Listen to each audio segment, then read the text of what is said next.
Good afternoon, and welcome back to another episode of Extended Relationship Minute.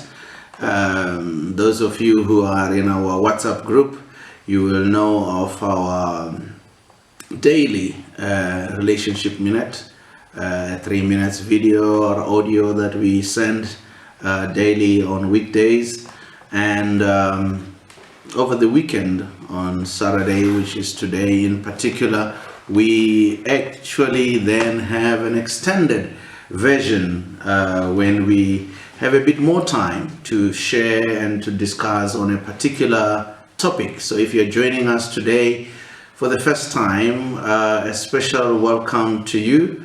And today we are addressing the question, is marriage still worth it in the 21st century, in our day and time? Do the challenges of marriage outweigh the benefits that are found in marriage? That's what we are going to try to explore today. A while ago, I was speaking to students at a particular university, and I was talking to them about evangelism. I was encouraging them, giving them strategies on how they can evangelize to their fellow students. When towards the end of my presentation that particular afternoon, one of them stood up and he said, well, we understand that you are also a marriage counselor, and is it okay if I can ask a question that does not relate to evangelism but that relates to the issues of marriage? And I said, I'm here, you can shoot, you can go ahead. And the young man said to me, when you consider the challenges that are in marriage today, the number of divorces that are there, the struggles that is there within marriage, some resulting in even in death and so on and so forth, he says, is it still advisable for us as young people to still consider getting into marriage? Question is, he puts it, is marriage still worth it in today's world? And I suppose that's where this particular presentation stems from. And I briefly, since I was taken off guard, I did respond, and today I'm going to expand a little bit on that particular response, and also adding some more issues on the response that I gave to him. The response went something like this. Marriage is one of the most complicated relationships that you can ever enter into.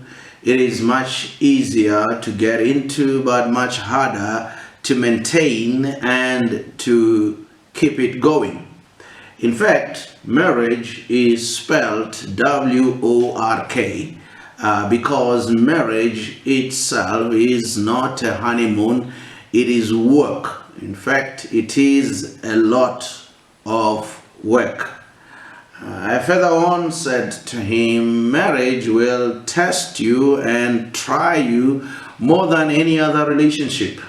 Marriage will demand everything from you: your love, your kindness, your forgiveness, your patience, your perseverance, and your staying power. In fact, marriage calls for the endurance like that of the saints, as the book puts it. your spouse has said to him, is most likely to hurt you more than any other person. This is because you can't do marriage without giving your heart. The heart, which is the most sensitive part of yourself. You can't do marriage using your liver or your foot or your toes, but it requires your heart. And people sometimes are cruel as to not only kick your heart around, but stab it and cut it into pieces. So it is also a fact that marriage will try you and test you even to the point of breaking.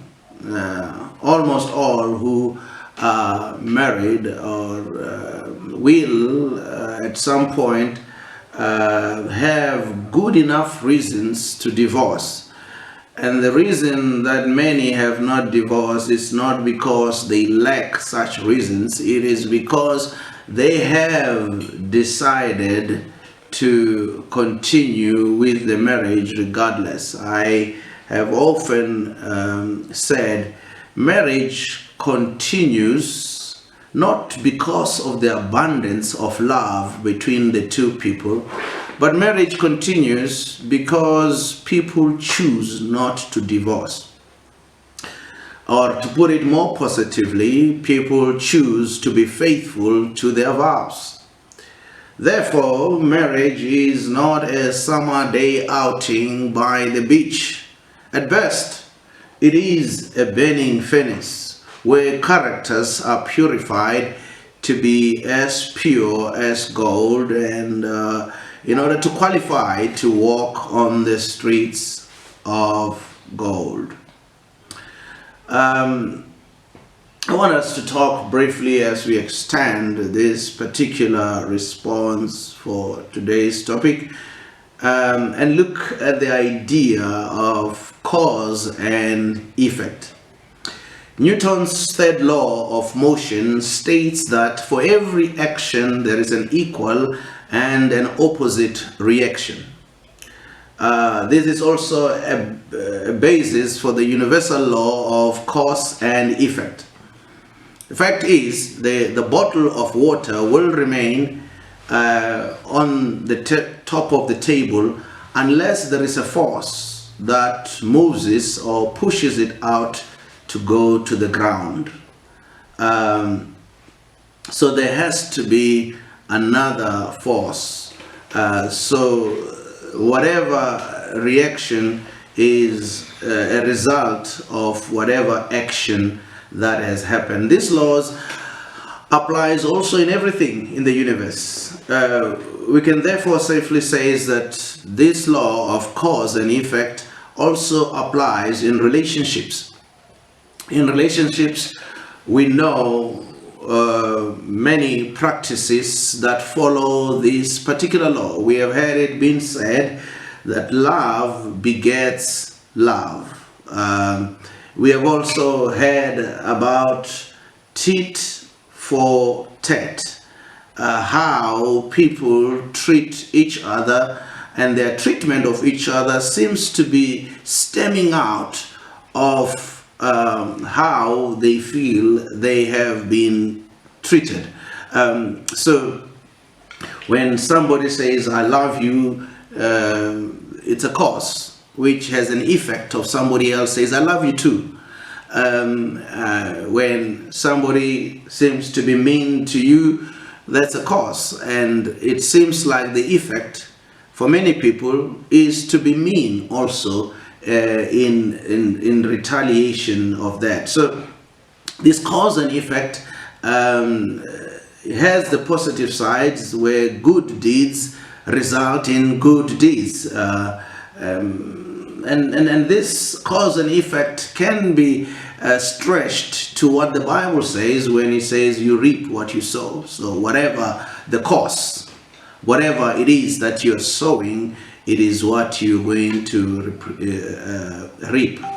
When a man loves and protects and embraces his wife, she in turn her the effect of that, or her response of that, or her manner of retaliating to him is by respecting and honoring him. That's the effect of the cause that has been applied. Therefore, in the same way, the negative is also true.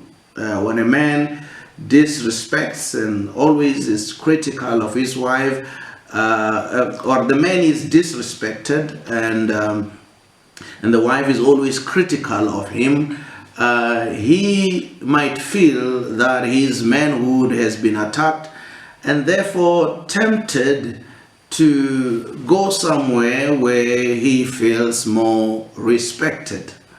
In the same way, when a woman is abused, ill-treated, and neglected, might also be tempted to be pushed away, and as a result of that, find somewhere else where she is appreciated and loved.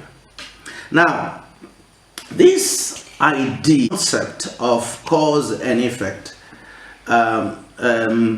is critical for the understanding of much of distress that happens in marriage. Much of the distress has to do with the expectation that marriage must follow this universal law 100%. This particular view considers only a linear understanding of cause and effect. That if you push me this way, I will go that way, and if you pull me, then I will come your way. It is understanding of only one-dimensional view of cause and effect. But I would like to say that this one-dimensional view of cause and effect, as it relates to our relationships with one and another, only amounts to approximately, it only is true to approximately 65% of the time. That means 65% of the time, the movement, whether it's a push or a pull, has to do with the cause and effect. That means it is not 100% that the fact that one has moved away because they were pushed. There is another 35% which has nothing to do with the particular impact of the relation between the two people. Now, we must understand that those of us who teach about marital counseling and premarital counseling, we emphasize on the 65% cause and effect.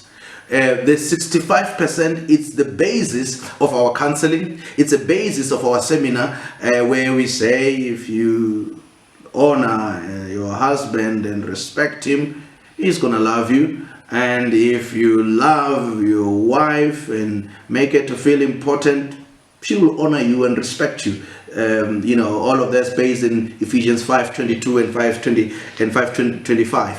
Now, so it is this expectation, the failure to understand that cause and effect is going to apply only 65% of the time, that creates much more distress, because it only means it's only 65% of the time that your impact will result in positive results if it is positive, and your impact, which is negative, will result in the negative results. That's why there are situations where the man can be so bad in his treatment, or the woman can be so bad, but it does not push the other person away. Because there is another 35% reason why cause and effect does not work directly, because it's not a linear equation. I hope that is not very technical. But the question therefore is, what about the other 35%? Where does this force come from? Where does the staying power in the midst of negativity comes from? Where does the negative reaction in the case of a positive input comes from? Now, human beings are very dynamic creatures. They have physical, mental, emotional, psychological, and spiritual dimensions. Now, the challenges and sometimes has to do with the fact that if this linear equation generally was gonna push me into unfaithfulness because I'm rejected, I'm ill-treated, I'm not found.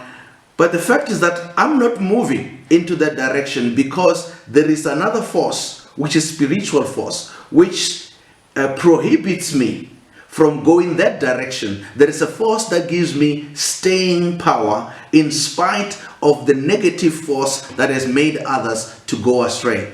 And in the same way, sometimes in the case of one who is trying their best to be loving and to be kind, they might find someone with emotional or psychological problems so that they will run even though they are not chased. So it is important for us to realize that these dimensions that are there impacts relationships from day to day. One of the examples where this 35% is at play is, here is a guy who was cheated on by his ex-girlfriend, and they ended up partying, and now he meets the next girl, but the next girl is suffering for the sins of the previous one because he was emotionally wrecked by the previous unfaithfulness, and therefore he treats the second girlfriend in the light of the challenges that he experienced in the past. So her loving ex might even be rejected because he views her in the light of the previous relationship that he had. Here is a girl who had challenges with her father. She's filled with anger and bitterness with her father and gets married to a guy who might be very nice, who might be very loving, but because of her own damage that has happened, because of the anger that she still has and the bitterness against the father, she sees him in the image of that which the father used to be, and therefore his actions, his 65% is being derailed by the 35%, which has to do with psychological and challenges that the person has. Now, so the emotional, spiritual, and psychological well-being of a person has a direct impact on the relationship. I was talking to one friend who is a psychologist, counseling psychologist, and I was saying to her, how, in your imagination, how many marriages have been destroyed because of mental illness? And she says many. Many relationships have been destroyed not because of cause and effect, and what cause and effect has to do, have been destroyed because of the other forces that are hitting from the angle, making up the other 35%, where cause and effect has become ineffective because it has been derailed by the other issues. Now, frustrations in marriage. So you can imagine the frustration that comes with the idea of the failure of cause and effect. Those who have tried their best in their relationships are often hit hard. You see, there is nothing as frustrating as one who diligently keep on pouring water in the bucket, expecting cause and effect. The effect should be that the bucket must become full, but only to find that the bucket has got holes. So the more he pours, the more water keeps on pouring down. So it is frustrating to the one who is pouring, particularly when that person does not understand that there is another force, and this is the holes underneath that are leaking out the water that is pouring through. So much distress and depression stems from this frustration. It is like using your all power you have to push a car. The car that doesn't want to move because its handbrake is on. So, and it's also in the gear. So the more you push the more you become frustrated, because cause and effect. Normally, you know that if you push a car, this little car, you can push it even yourself and it has to move, but it doesn't move. Why doesn't it move? I'm pushing and I'm pushing, and the more you push, expecting it to move, the more frustrated you are. So you are applying your one-dimensional view into the relationship, but there is another force which is making sure that the car does not move and bringing about frustration. Now, it is important to realize that people who don't care don't get depressed. You see, if you never try, you never get disappointed and you never get distressed. If you never try pouring water in a bucket, you will never have the frustration of a bucket that doesn't get full, because you never know that there are holes in this bucket that make sure that it doesn't get full. Now, in this case, when you've got two people marrying each other who just don't care, their marriage can go well and even outlive the other. Oh, so you cheat? That's nice. I'm going to cheat too. I'm going to go and do whatever you're doing. I will not care. So people just live that kind of life. And this is why many people fail to realize that it is not bad marriages that ends up in divorce. In many cases, there are good marriages that end up in divorce, and there are bad marriages that will never divorce. There are bad marriages that will last forever until death do them apart. And also the same applies to the opposite. It's also true when you've got two people who are both caring, and when another one throws, the other one throws. When the other pushes, the other one pushes. And in the same way, that particular marriage will survive and will live and will thrive. The challenge is when there is a mismatch. When one cares and another one does not care. When one is trying to push and the thing does not move, and the other one does not bother. It's not the whole idea of pushing and making a change and making a difference. So the challenge, it is when there is a mismatch between the two, when there is one who cares and one who does not care about the relationship. Now, let me also dare suggest that marriage is an extreme sport. Mm-hmm. Marriage is not for the faint-hearted. Yes, sir. Marriage is extreme sport. Oh, it has got great rewards when you get to the other side and if you win, but it's extreme. It's a sport of endurance. There are hurdles, there are obstacles, there are rivers to be crossed, there are hills to be climbed, there are many other obstacles that you need to deal with. You need to ride a bicycle, you need to run, you need to jump, and all of those things are part of an experience called marriage. It's not for the faint-hearted. It's not for the weaklings. Not everybody should get married, but those who are emotionally, physically, psychologically, and spiritually fit. In fact, there is a need, as we prepare people for marriage, to equip them with enough training, with enough skills on how to deal with the terrain that is called marriage.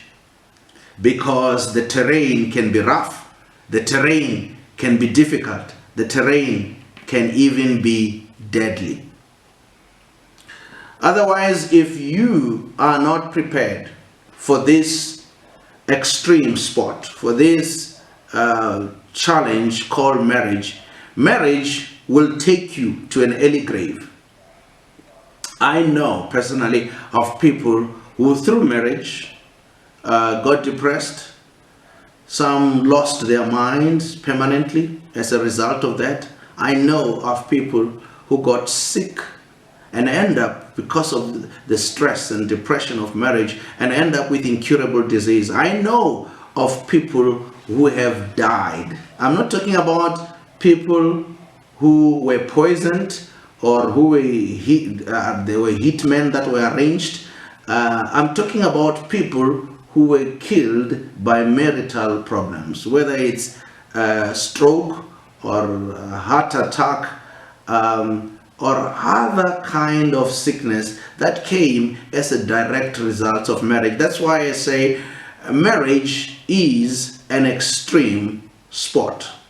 And I know as a church and as leaders in the church, we seem to have made our agenda to encourage young people to get married, almost to push them to get married, to tell them to be. And on the other hand, I see my role as one who has to caution and tell people the realities of marriage. And I will not forget, it was about maybe 2 years ago or so when I was speaking in Victoria Falls. And one man, after a week, one man came to me, he says, "Your presentation is different. Many people come here and sugarcoat marriage and tell us how exciting and how wonderful, and you give us the reality of marriage that some of us who have been married long enough can identify, can relate to." And that's because I have been working and in this particular field for a long time to understand that indeed marriage is an extreme sport. Just today, I don't normally take calls on today, but some of the people who have been listening to me on the radio, Parapara FM, he tried to call in the morning, and he tried to call throughout the presentation that I was doing this morning, and eventually he came through during lunchtime. And his story broke my heart. He says, I'm a taxi driver, and I'm married to a woman who is a professional, and this particular woman has been cheating on me since 2016, and I have found a number of men that she has been cheating with. And he says to me, "I can't sleep." He says, "I can't sleep at night. I have tried to talk to the parents, and the parents are supportive. The mother even went to speak to some of the family of this, some of the men that she's gone out with, and he says, these men are giving her money. They're doing all kinds of things." He says, "I am at my wit's end," and you can see in the tone of his voice the depression that he is experiencing, the extreme level of this engagement called marriage. Often we talk about women who have been impacted by these challenges, and those stories are told even in the media and so on. But in the past week, I was touched by the stories of a number of men in the church who have been depressed, who have been admitted in hospital because of this extreme sport called marriage. In fact, one of them called me and told me his heart-rending particular story, even this particular week. And we can also look into the violence, the abuse, and the killing of women, partly related to these extreme kind of sports, the unpreparedness of the relationship called love, and the rigor in which comes in the whole issue of being in love with someone else, and yet unprepared either for rejection or either for challenges, or either for being cheated on, and all of those things. Unpreparedness, people who are mentally unprepared to deal with the issue and the relationships of marriage. And such things has put people into extreme situation. I was listening the other day, just before my show on Parapara FM, and about someone in Limpopo of a woman who found her husband sleeping with another woman in their house. I don't know where she had gone, and she stabbed the man in the heart and killed him. It is another sign of unpreparedness for the extreme spot of what marriage is. The challenges that we are thrown in without proper preparation in order to deal with. We know as we speak today, there are men and women who are admitted in hospitals because of depression, in mental institutions because of that, because of the challenges that they found in marriage. And many are going to die as a result of the challenges that they have in marriage.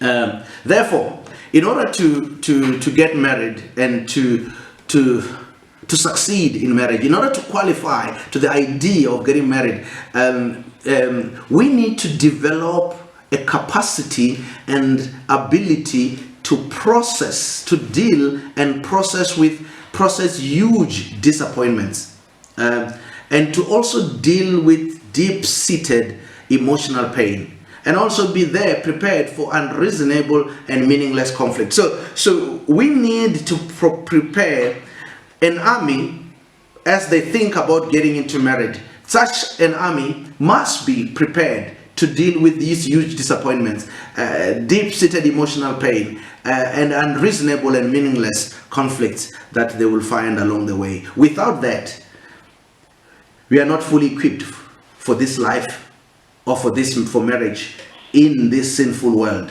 The truth of the matter is, we live in a broken society, and marriage cannot escape the brokenness that is found in this society. Marriage cannot escape the brokenness that we find in this world. So because we live in a broken world and a broken society, we, in the process of time, will also become broken. For example, with about 5% of people, men and women, who will end up cheating on their spouses, we need to accept the fact that if you are going to get married, you'll be cheated on. So it is almost like beforehand, even when you are thinking about getting married, 65%, and some say it's an underestimate, 65% is saying to you, you'll be cheated on. So therefore, it says to you, if you are thinking of getting married, be prepared to be cheated on. Have a mindset that says, the person I love, the person I care about will cheat on me. Am I emotionally prepared for that? And if I'm not, maybe I mustn't get married. If it will turn me into a vegetable, if it will destroy me and I'll cease to exist, then maybe I mustn't get into it, because I'm not fit for that, because of the rigor of the institution called marriage.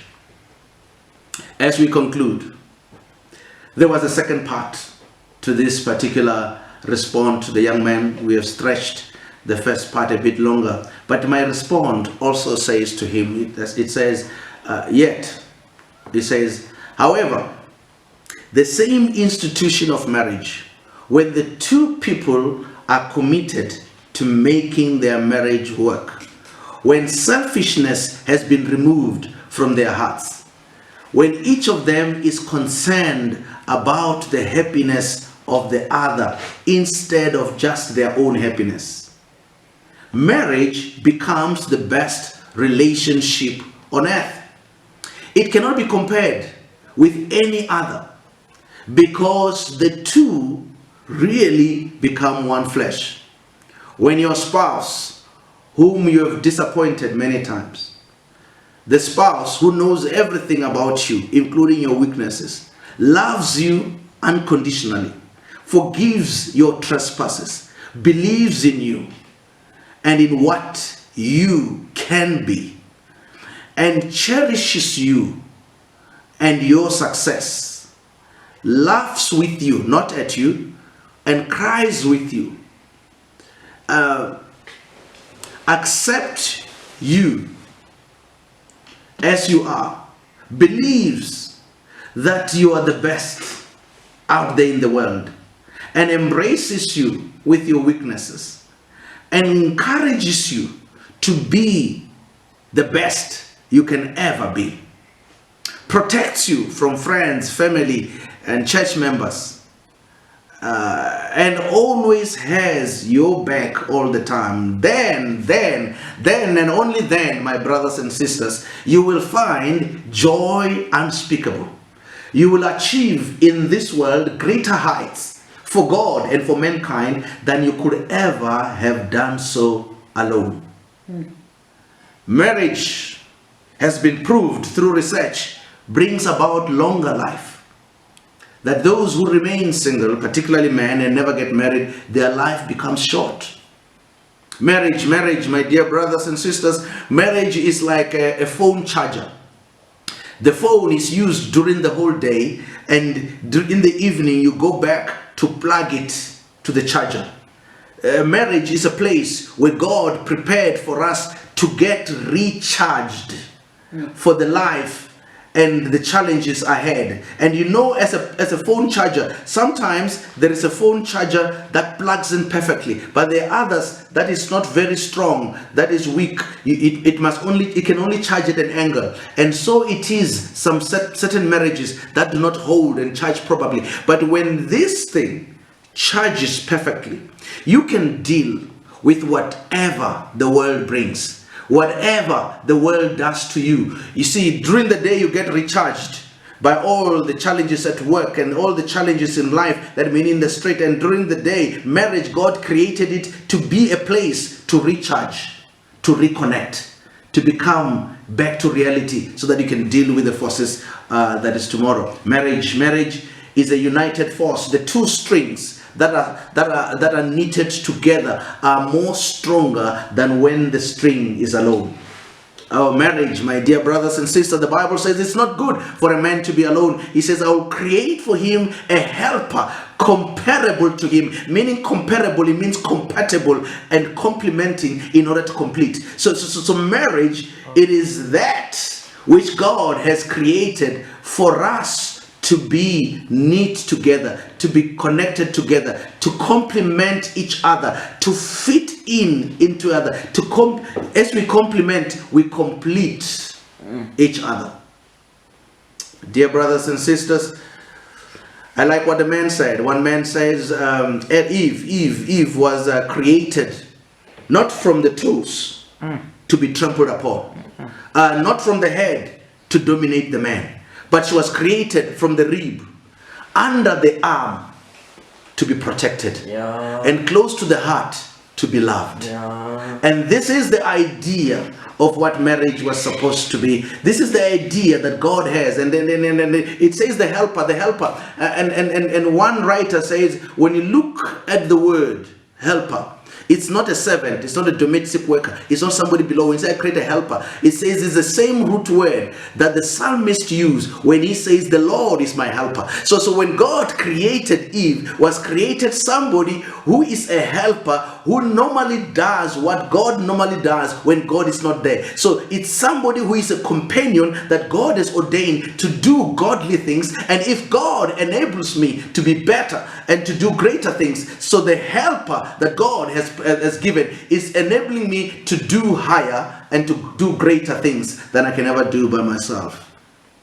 And as they say, if you want to go fast, go alone. But if you want to go far, very far, go far, all the way to heaven, go together. May the Lord bless you and keep you until next time. Amen.